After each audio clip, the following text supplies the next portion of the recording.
one report which came out the other day, actually by Xander Maguire, which is really funny because I swear Eddie despawned from TV for a bit there, and then all of a sudden a fucking duplicate, a younger duplicate of him spawns in out of nowhere, and he actually reports that Shea Bolton is getting a ton of interest from the Fremantle Dockers. Again, they're doing a big bid to land the contractor Tiger, who is supposed to remain at Punt Road till 2027.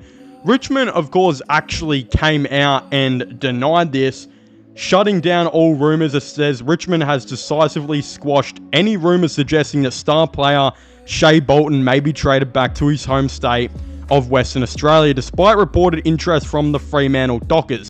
To a developing story tonight, where I can tell you that Fremantle is planning a stunning trade raid on Richmond. Despite being contracted until the end of 2028, the Dockers have launched a bid to recruit Shea Bolton. Now, I'm going to be honest here, right?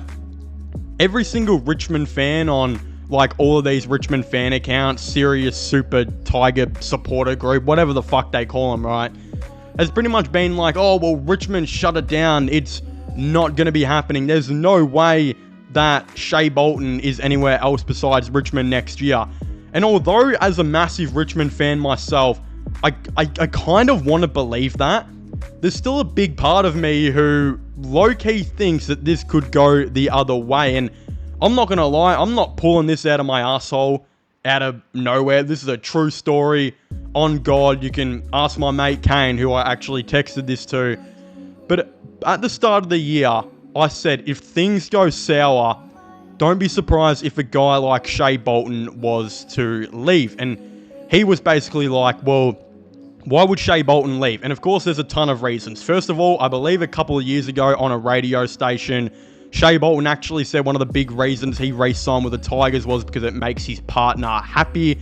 Again, I don't know if you guys are the same as me. Look, I personally don't have a girlfriend myself, but your partner being happy isn't usually the main reason why most people, I think, are going to re-sign and stay away from their home state for an extremely long time. There's going to be a ton of other things, right?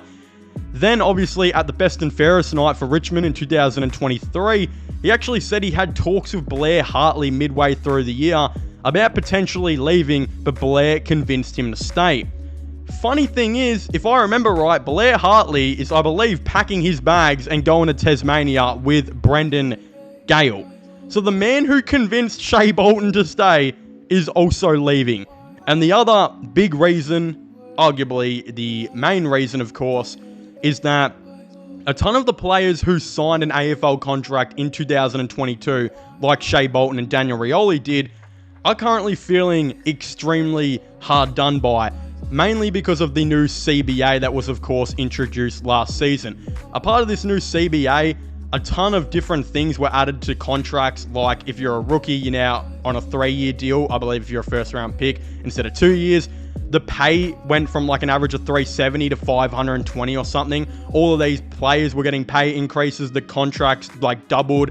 I think the salary cap went up. All of this type of stuff, right? Essentially, all those players who re-signed in 2022, a lot of them are feeling hard done by, mainly because they're well, I just signed this contract before all of these new rules and stuff have come in that could have made me a ton more money. I'm pissed. Shea Bolton, who probably re-signed for $800 to $850K a year, is probably seeing a team like the Fremantle Dockers, who have a ton of salary cap right there, who legitimately, obviously, their salary cap is now greatly increased because of CBA. He's looking at it and he's like, hold on, I just re-signed for $850K a year. Liam Baker is getting offers from West Coast at about $1.1 to $1.2 million a year. Hugh McCluggage just signed for $1.1 million a year.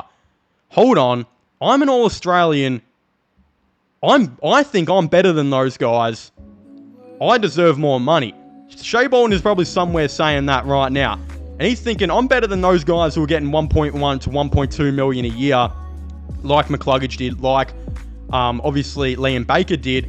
He's probably thinking Freo are sitting right there who could offer him an easy $1.2 million a year. An extra $300K, $250K, probably more than he's making now. and he gets to return to his home state. This is what I'm saying. Even though I don't think he'll leave, and I think that Richmond will pay him more of a part of the CBA and everything that's happened, I still think there is a massive chance that this doesn't swing the way the Tigers want.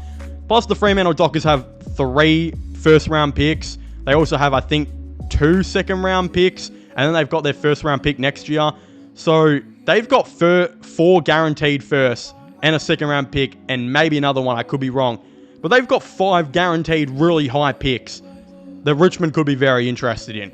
So, again, that's why I think this could make sense. I still think he will stay, but we got to talk about it just because of how likely that everything that I just mentioned could actually legitimately be true, right?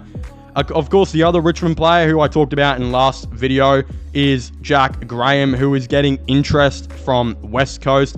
That was being reported by Tom Morris. West Coast has shown interest in Jack Graham, who will be unrestricted free agent at season's end. The thing is, I believe Port Adelaide and Adelaide are also looming as potential teams.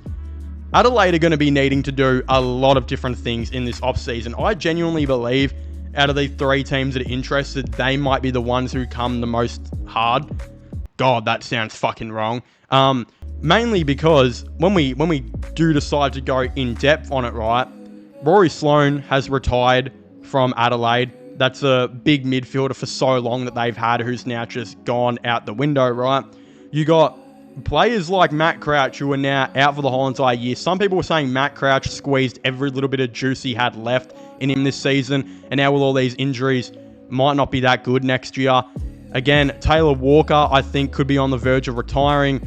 Brodie Smith is not the man he used to be. A ton of players here and there, right, I think could be out the door or coming to the end of their career.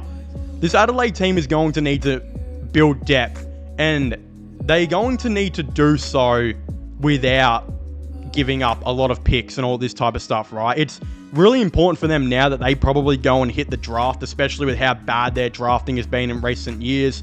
Riley Thilthorpe doesn't look good. Wayne Miller was okay in his career. Fogarty, again, some people forget he's like 25 now, really hasn't achieved what he probably should have. I think it was Fisher McCasey or whatever was a just clear bust and retired at like 21. A ton of different bad picks after bad picks, right? The reality is, if Adelaide want to improve this team, they can therefore head to the draft again this season, but they can look at unrestricted players like Jack Graham. Of course, if you haven't already, please make sure to leave a like and subscribe to the channel. Comment your thoughts and opinions down below. Do you guys agree with all of my, trades and speculation? Do you guys think any of these players are going to leave, this and that? I'd very much like to know. Subscribe to my gaming channel and my IRL/vlogging channels. Links for them will be in the description down below. And I guess I'll see you guys next time. Goodbye.